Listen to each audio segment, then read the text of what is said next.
محبوب کائنات صلی اللہ علیہ وسلم سے اپنی محبت اور عقیدت کا اظہار کریں، خود بھی درود شریف پڑھیں اور دوسروں کو بھی پڑھنے کی ترغیب دیں۔ جزاکم اللہ خیرا۔ اللہم صلی علی محمد بعدد کل داء و دواء وبارک وسلم۔ درود پاک کے حوالے سے بہت سی فضیلتیں آپ سنتے آ رہے ہیں، یقیناً اس سے پہلے بھی آپ سنتے رہے ہوں گے۔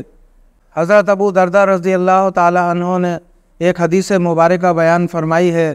آپ نے لکھا ہے کہ نبی مکرم صلی اللہ علیہ وسلم نے فرمایا کہ مجھ پر جمعے کے دن کثرت سے درود بھیجا کرو، کیونکہ یہ مبارک دن ہے اور اس میں ملائکہ اترتے ہیں، اس میں ملائکہ نازل ہوتے ہیں، حاضر ہوتے ہیں۔ نبی مکرم صلی اللہ علیہ وسلم نے فرمایا کہ جب جمعے کے دن کوئی شخص درود پاک پڑھ کر فارغ ہوتا ہے تو وہ اسی وقت مجھ تک پہنچا دیا جاتا ہے۔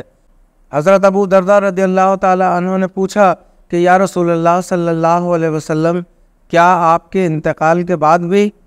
تو نبی مکرم صلی اللہ علیہ وسلم نے فرمایا کہ ہاں، انتقال کے بعد بھی۔ اللہ نے زمین پر یہ بات حرام کر دی ہے کہ وہ انبیاء کے جسموں کو کھائے۔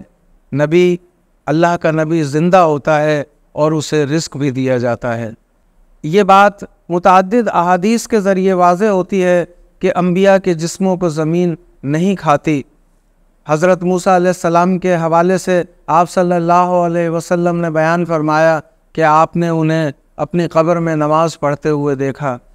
اسی طرح کی ایک بات نبی مکرم صلی اللہ علیہ وسلم نے حضرت ابراہیم علیہ السلام کے حوالے سے بیان فرمائی ہے، اور ان سے مسلم شریف کی احادیث کے حوالے سے یہ بات واضح ہوتی ہے کہ اللہ کا نبی قبر میں بھی نہ صرف یہ کہ زندہ ہوتا ہے بلکہ رزق دیا جاتا ہے۔